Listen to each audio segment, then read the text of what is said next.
Okay, I'm a bit flattered. That was really the longest introduction ever to me. So I'm Max. Thanks, Marius, for inviting me. Thanks to you guys that you came. It's an awesome site, by the way. Sorry for the sunglasses. Without, I can't see shit. It's really a premiere for me because usually I love to have slides because they give me some kind of structure. So it might be a bit of a roller coaster ride. So you just stop me and interact and stuff like that. Basically, I don't know. Yesterday, if you noticed, but yesterday was the birthday of the web, 25 years ago, which is quite astonishing, and I'm still like super excited about the accelerating speed. If you imagine, it's only 25 years, and it brought some of the most valuable companies on this planet, like Google, Amazon, Facebook, etc. It disrupted industries. Think about the music industry. Think about now transportation, the Ubers of this planet, etc. The Tesla.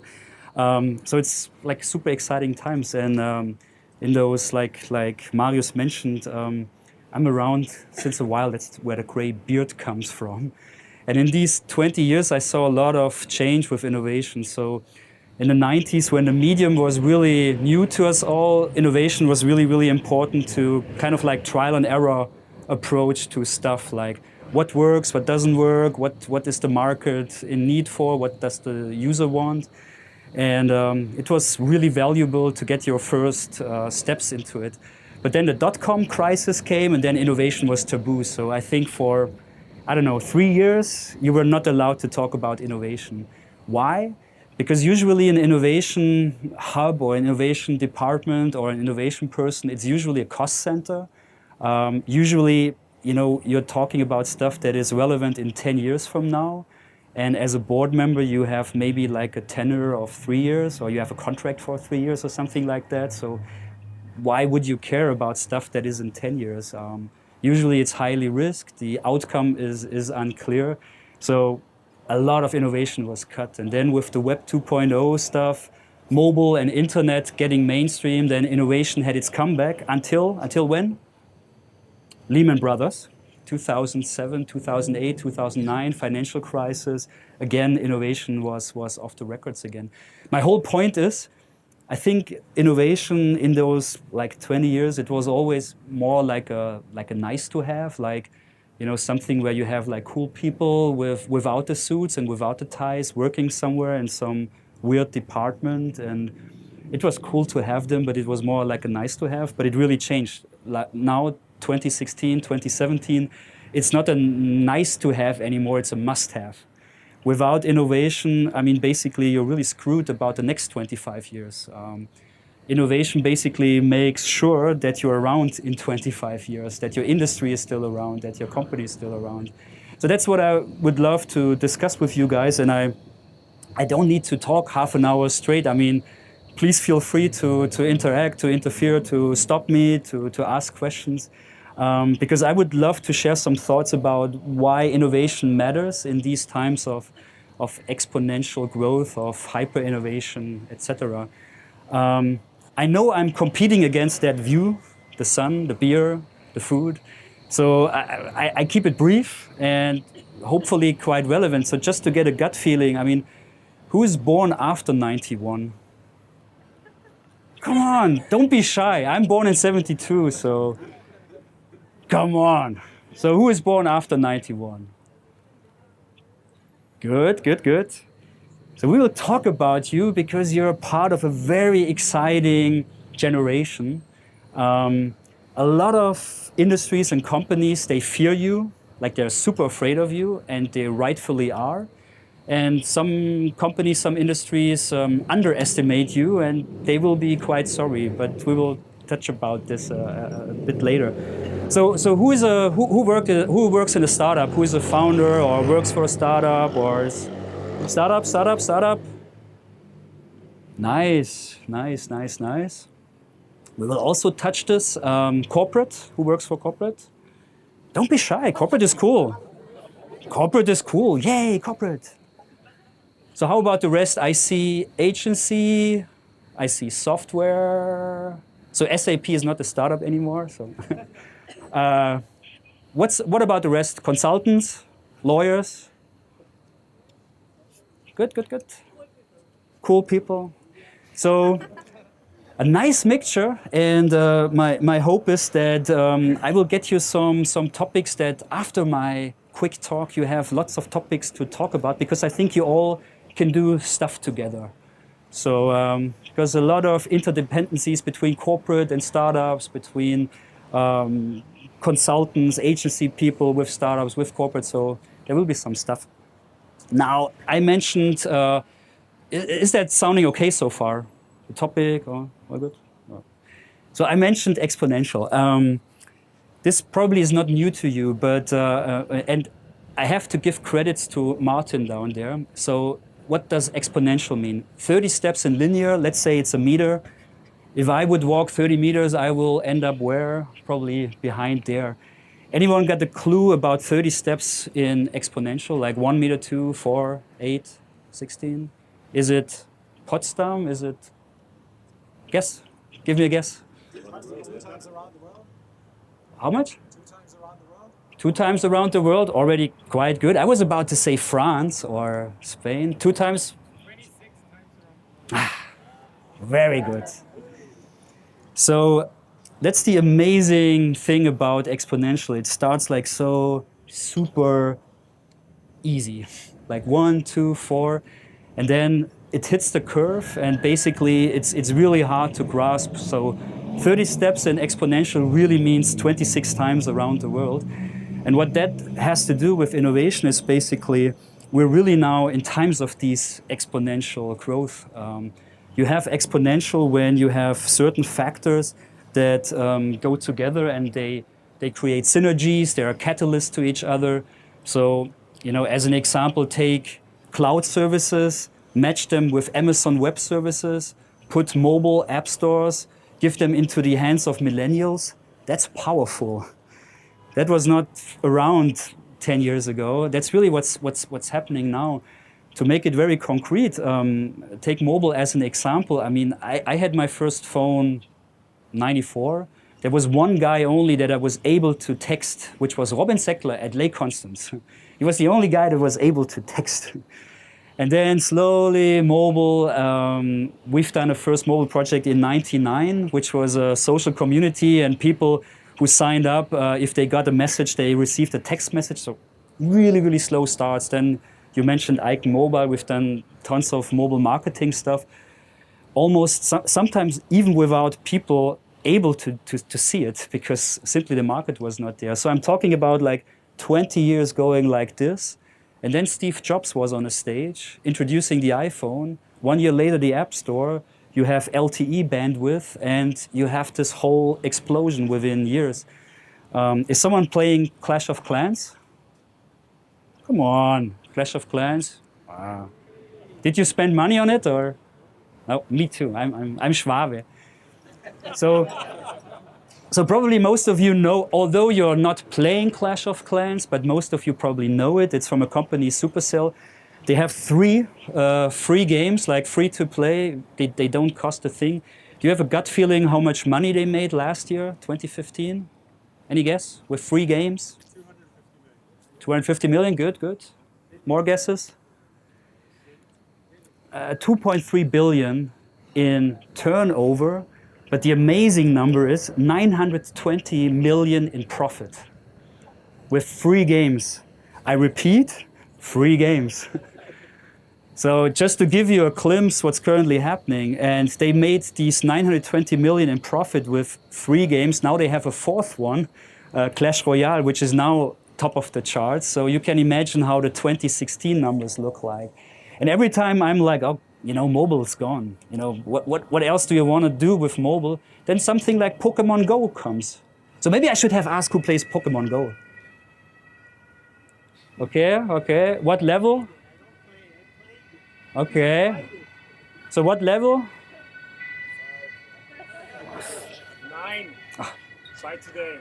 Oh, 9 is not bad, but yeah, every time you think, okay, mobile is gone, then something like Pokemon Go comes around, or Masquerade, or Prisma. So that's my whole point about exponential. It goes like this, and then boom. Again, what does that have to do with corporate innovation now? Put yourself into the position of, let's say, Nokia, coolest company on the planet.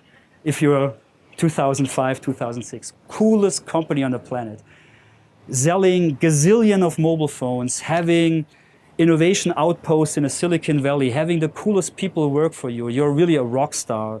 Amazing stock performance. And of course, you have an innovation department, and of course this funky guy with the long hair and the baggy trousers comes to the CEO and says like, hey, I think Apple is working on a device. They will bring out a mobile phone. How do you react? I mean, you're freaking Nokia. You don't have one device, you have 40 out in the market. You're selling gazillions of it. I mean, what do? It's basically, I understand it. And that's the point about linear versus exponential. As a Nokia, you're totally linear. Like every year you're selling, whatever, 20% more phones. You're making 12% more profit. You're linear. The innovation guys comes to you and says, hey, Apple is building a device. And you're like, yeah, so fucking what? We're fucking Nokia. And the thing is like, you know, I can imagine how it was when then the keynote was 2007 and Steve Jobs was on stage. How disappointing it must be for a Nokia CEO. The first iPhone sucked. It had a 2-megapixel camera. And as Nokia, you're like, hey, we have 5 megapixels. We have a Carl-size lens. The first iPhone didn't have Java. They don't even have Java. So out of a Nokia perspective, it was a joke what was presented on stage, but that was not the point. People like my older sister and whoever, no one knows here my elder sister, unfortunately, but she's 56 now. My older sister wanted to have a mobile phone because of the iPhone. She didn't care about megapixels or Java or something. I actually saw it and I was blown away by like pinch and zoom and swipe, like, how do you want to go back to a Nokia phone after you've seen that kind of interface? And you know the whole story, how it ends. My whole point is if you're on a linear curve, like Nokia is, it's so damn difficult to see someone like Apple with the iPhone coming from there. And then 2008 App Store, people like my sister wanting a phone, and then you hit the linear curve and then it's gone, then it's disruption. No way to stop it. And I can tell you tons of examples. Just take WhatsApp as an example. Every freaking telco on this planet made gazillions with charging for text messages, everyone. And of course, everyone had an innovation team. And of course, everyone got this internal report, hey, there is something called WhatsApp. It's actually killing SMS. But you're doing hundreds of millions with SMS. I mean, what do? You still grow the business. You're still making shitloads of money. I mean, what would you do as a corporate? Like buying WhatsApp? It would have been quite a good idea, actually. Investing, doing it yourself. I would say 2010 would have been an amazing time to do that. But again, you're linear. WhatsApp is exponential. Once it hits you, it's gone. There's absolutely no way to stop it. And I guess you get the point, and I know I'm preaching to the choir. My whole point is like we really have hit the exponential curve, and there is this really nice saying in America that we're on the second half of the chessboard.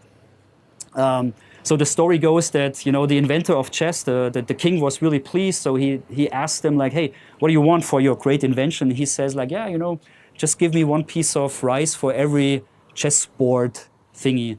And everyone goes like, you're stupid. I mean, you can get gold, jewels, grab the daughter of the king, whatever, but something of value.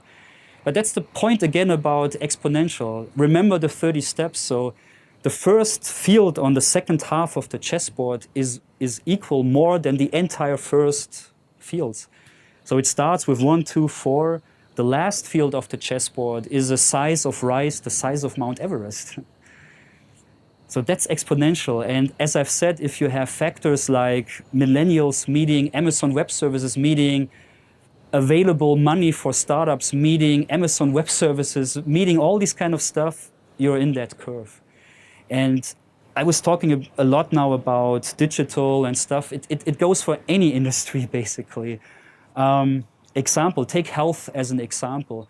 The cost to sequence a human genome in 2001 was $100 million. That was the cost implied to sequence the genomes. 2015, it's close to $100. Every one of us can get for $100 his DNA sequenced. That's like in 15 years what happened. Take Intel Curie. It's a PC the size of a button, like really like this. It has a 6-axis accelerometer with a gyroscope, with a like onboard RAM, with a flash storage on the size of a button. You know Moore's law. Give it 10 years. Give it 10 years. We can swallow these things. You mentioned wearables. I mean, we are able then to swallow wearables and just shit them out because they're like 1 cent costs, and you don't even notice them. I mean, in 15 years, I guess a PC will be the size of a blood cell. So you just get injected and it's just like through your body and it's just there. That's what's happening. I mean, it's not that I envision this. I mean, this is the clear path that goes. And I mentioned health. So imagine what these has as implications for the health industry. Take IBM Watson as an example. So all of us know going to the doctor sucks. I mean, the average time in Germany is like 7 minutes for a doctor-patient relationship. So 7 minutes, and we're talking about serious conversations that hopefully we don't have, but some of us will have.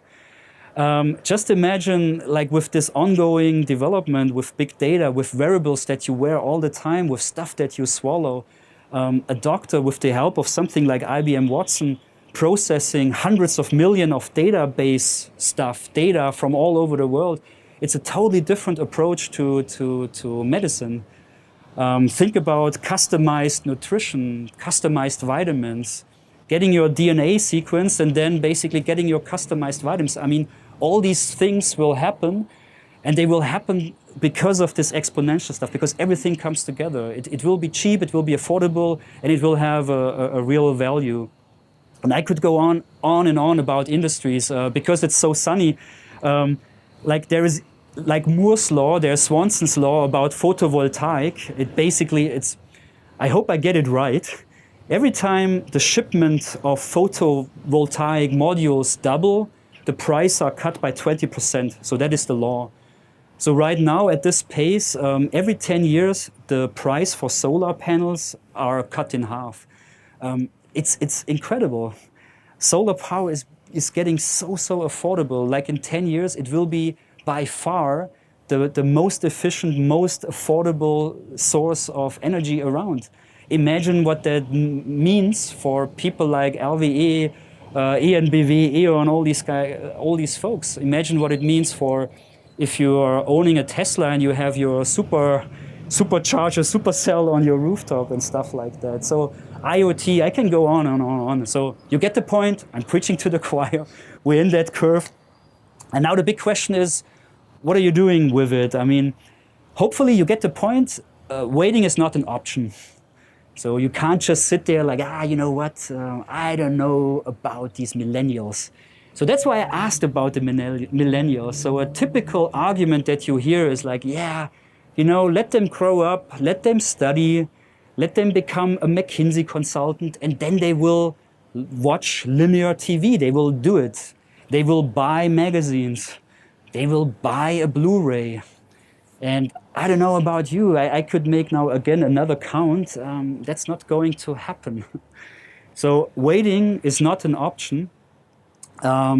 You can't afford it to sit around. So you need to do something. And there's, of course, plenty of things you can do, but just from the top of my head, a couple that I can think of. I would always start first with the mindset. Like, I guess the first step is to just acknowledge it. Like, we can't change it. It's everything that's good also brings a bad side, but we can't change it. We have to deal with it. I mean, that's the first step. And then you need to work on it. So for the corporate people among us, it's really about getting like also the skill set into management. And that has nothing to do with qualities. Like, if someone is a board member of a DAX concern, he is there for a reason. He is a freaking good manager. There is no doubt about it. Does he have time to do a Facebook ad campaign, like just to test it out? Probably not. Probably he never seen it.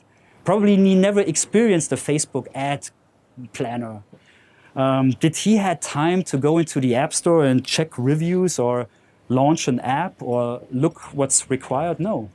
My point is, step number one for, I would say, for any organization is to have the mindset like, hey, I need to be aware of these things and I need to be really, really good in it. So I'm talking about human resources. I'm talking about top management trainings, learning expeditions. I'm not talking about going to freaking Silicon Valley and do a selfie in front of Google. Hey, I've been there. I'm talking about, spending quality time with venture capitalists, with serial entrepreneurs.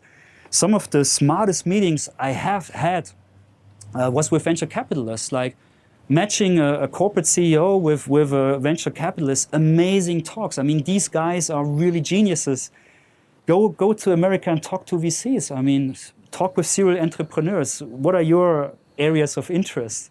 Talk with startups like, hey, how did you actually manage to launch this app in 6 weeks? I mean, my team takes 3 years or 3 months or whatever, but what did you do differently? I mean, so number one, really get the skill set, get the mindset. It's HR, it's executive trainings, it's programs like digital academies. Most of us know DLD or great conferences. They're awesome, but you can't send 50 people from your organization there. It's simply not possible. But you can bring such an event to your place. I mean, you can organize your own internal DLD. You can invite great speakers. You can invite companies, startups. You can have entrepreneurs, VCs talking there. Do it, I mean, and have 100 people seeing it. That's definitely something I would recommend. Another thing is probably around culture, and this is no matter if you're in a lawyer company, if you're a consultant, if you're at a corporate, really work around a really nice culture of innovation.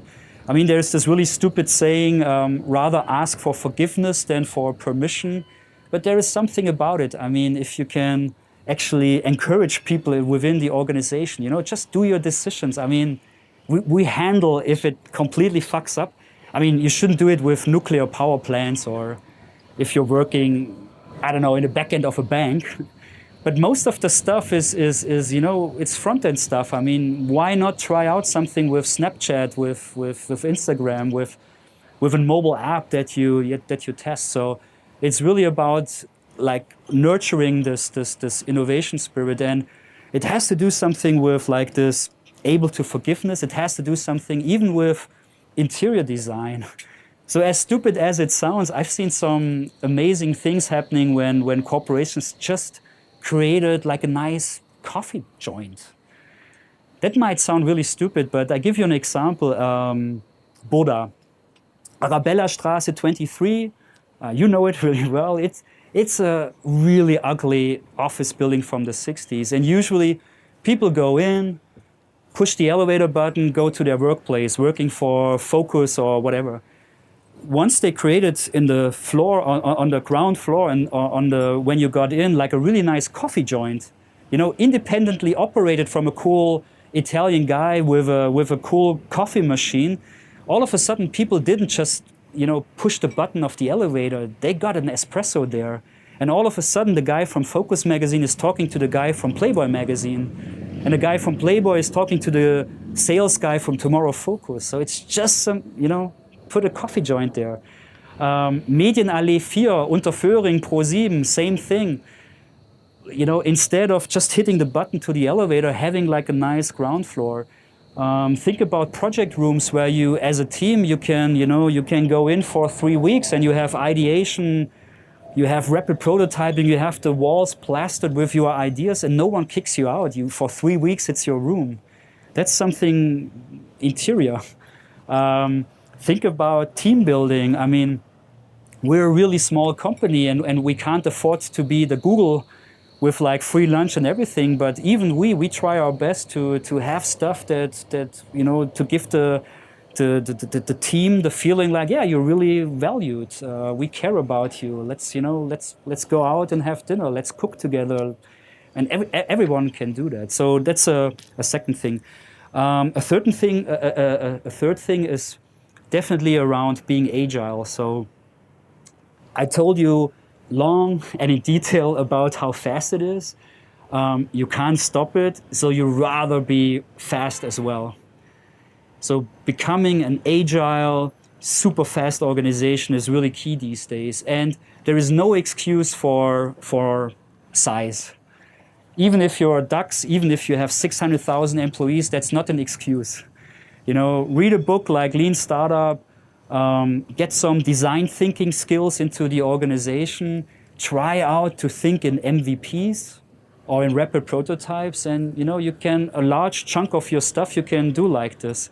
You should, you know, it shouldn't be, the usual framework is like, oh yeah, it's like a waterfall. It's like, you know, I need 3 months to define a project and to make the scope and then to get it developed. I mean, this is gone. I mean, it's not possible anymore. The usual mindset should be, with my team, I go to an offsite to whatever Potsdam, and after 5 days I'm coming back with a prototype. That should be the spirit, and it's possible. Again, I'm not talking about the back end of a bank. I'm not talking about the booking system of Lufthansa or whatever. I'm not talking about nuclear power plants. But most of the stuff, come on. I mean, like to launch a mobile app, it doesn't have to be perfect. I mean, get your MVP right, launch it. And what comes with it is then the next point, being really data-driven. Because that's something I personally really hate to see, always working on assumptions. Like all of us, you know, we're cool people, we can drink another, you know, bottle of beer and we can brainstorm and we all will have great ideas, no doubt about it. But it's based on assumptions. It's based on the assumption that someone down there likes the product. And it's just an assumption as long as we don't have it out in the market. And that's why I'm so keen on this rapid prototyping, MVPs, you know, get the stuff in front of the customer as soon as possible. By the way, this is for the startups and for the corporates, for everyone. So, I mean, I've seen so many startups fail because they try to build a product perfect and then boom, you're out of money. Hopefully that didn't happen to someone, but this is something that happens over and over again.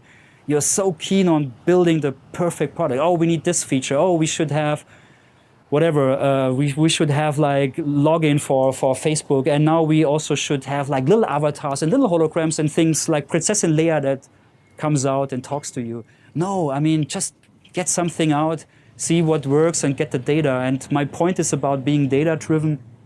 Data comes exactly from these types of projects. So because I'm seeing Sebastian there from Lufthansa, one great example was, I think, Mission Control was such a project. So, you know, great idea. For someone like Lufthansa, I would say, without, excuse me, I would say the usual way would be Lufthansa is doing a pitch, cool agencies pitch for it, and you have a concept phase, and you have then 3 months of like design and concept, and then after 1 year, Lufthansa launched something. And when did you launch? After kickoff? 2 weeks? Can you breathe? 2 weeks. We're talking about Lufthansa. We're not talking about the hipster coffee joint down there. We're talking about the DAX corporate being able to launch something in 2 weeks. And that should be the kind of spirit. And what comes with launching something, with having something tangible out in the market is data. And it's really pushing the organization, no matter if you're a startup or if you're corporate, learning to work with this data. It's really crucial. And often, you know, even startups or big corporates, often it's just about collecting the data, but then don't do something with it. And that's, of course, also not the way. I mean, really learning from data, see what you can do with it. And there are amazing examples around it. I mean, I would say, for instance, a benchmark is Netflix. I mean, Netflix is amazing. What they do with data is like really they're trying to build the perfect piece of content, and they are proving that it's possible. They track the hell out of everything we do. I mean, if we stop a stream, they do a screenshot, and if it's like, you know, if a lot of people stopped at the same time, they analyze it. Like, was it too gory? Was it too boring? Was there too much sex? Was there too little sex? Was the music stupid? I mean, they analyze data to understand the user. They check which actors are popular. They check what's the level of violence that's needed, that people are really stuck to something. And basically, that really helped them to create amazing content. Think of House of Cards, Orange is the New Black. Go to IMDb. I mean, those are top-rated shows coming from someone like Netflix. Amazon Prime, same example. So with data, you can do a lot of things. Just to finish.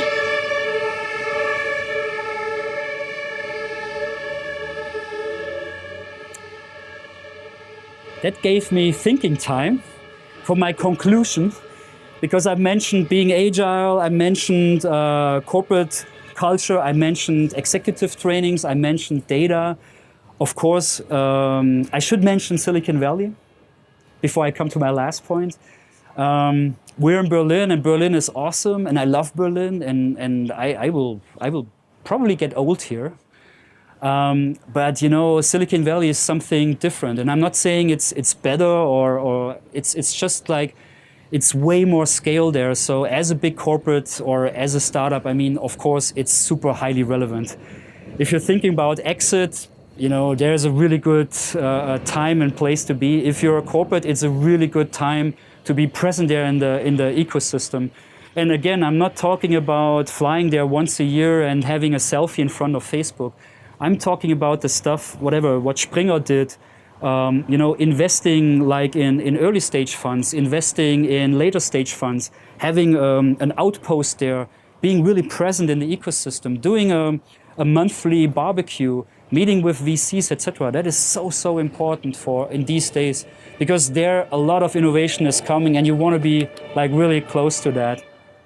And by the way, because I've just mentioned Springer, it's also a great example of boldness, because I mentioned a couple of negative things like Nokia and WhatsApp, etc. Springer is a great example how bold you also can be. I mean, just imagine they sold their profitable newspaper business for 920 million to Funke. That's, you know, that's like, as, I don't know, as Bertelsmann would sell RTL. They sold part of their core business, 920 million. That was really kind of like a bold move to disrupt yourself. And now they have like shitloads of cash, and they can do stuff like Business Insider, now this, they can do their plug and play accelerator. That was a really smart move. Berlin, think about ProSieben. Studio 71, it's a great example of corporate innovation. First of all, it was founded from someone inside ProSieben, so it's corporate intrapreneurship. And second, it's disrupting yourself. I mean, you probably all know Studio 71, yeah, right? It's multi-channel network, it's working with influencers on YouTube, etc. I mean, this is core disruption for their ProSieben stuff. It's disrupting Germany's Next Top Model. Working with influencers on YouTube, I mean, Heidi Klum should hate that. But ProSieben is doing it, and they're rightfully doing this, because if they don't do it, someone else does it. And now they have something, they created something that is of real value. And my last point about good stuff that's happening with corporate, that brings me to my final point, which is working with startups, which in my opinion makes a lot of sense. First of all, of course, it's like, I mean, let's talk about ROI. Of course, it's a tangible possibility to get like a real revenue. I mean, Springer selling Runtastic to Adidas for over 200 million, that's some serious cash that they made on their 25 million investment. So yes, it's a portfolio play. Yes, it can get some cash into the account. But if you're doing billions of turnover, you know, that shouldn't be your top priority. What's really cool about startups is you can learn a lot. So, you know, why is this guy launching an app in 2 weeks? How is that possible? How can they actually build a product with only 50,000? If you're corporate, the sheer number of launching something with 50,000, that's unheard of. You know, that's usually the bill that you get to McKinsey for one presentation. And now there's someone, saying like, hey, I can launch a whole e-commerce store with it. I can launch a product with that. So you can learn a lot. You learn a lot about like really like innovation in the thinking of business models, because they're not stuck as a startup. You see a problem and you innovate on it. For my personal belief, the best startup ideas are always, they come when you are in a time when you identify like a real life problem. Like when you're waiting for a taxi and this guy is not showing up, and then it would be quite cool to have a mobile app and you see where it is, a real life problem. Berlin, currently one of the hottest startups, Movinga. I mean, it's a real life problem. Every one of us moved and every one of us hates it. I mean, if there is something that doesn't work really well, and if there's something you hate, there's probably a really good idea around it, what you can innovate and create a startup idea out of it. And to coming back with corporates, so that's so cool to work with startups. They are not stuck in your thinking. They're not stuck with the problems that your organization has with backend and with the IT department and with legal. I mean, they can innovate because they're independent, because, if it works, great. If not, you can do the next thing. And so to really wrap up, my big advice is as startups, seek the ties to corporates. I think there is a lot of value. Think about media for equity programs, media for rev share models. Think about scale, what a corporate can give to a startup. Think about like the stamp of like approval, like, hey, we're partners of Deutsche Telekom, of Lufthansa, of, that's actually worth something for your investment round. And for the other side, for corporates, have an early stage fund. I mean, it's be accessible for startups. Be part of an accelerator. I don't say you have to start your own. There are great people you can team up with. Some are around here. Team up with them. Launch it with others together. Be present in the valley. Be present in Berlin. Be accessible. And to finish, maybe a last example, which you might not know, which is Otto. Otto in Hamburg, they made some really, really interesting moves. And one was, for instance, this whole About You, Project Collins. It was a really smart move to get someone from the startup world. Tarek Müller, I don't know who of you knows him. What do you think about him? If you would know him well, he's a freaking genius.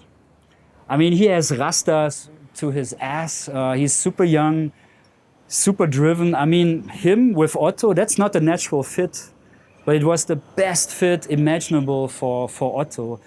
To get him to hire, I think he had a company with like 70 people working on e-commerce. For Otto, getting him on board, like giving him the e-commerce part, that was freaking genius. Really, really great move. And the other thing is Liquid Labs. I mean, check it out. Liquid Labs is company building for Otto.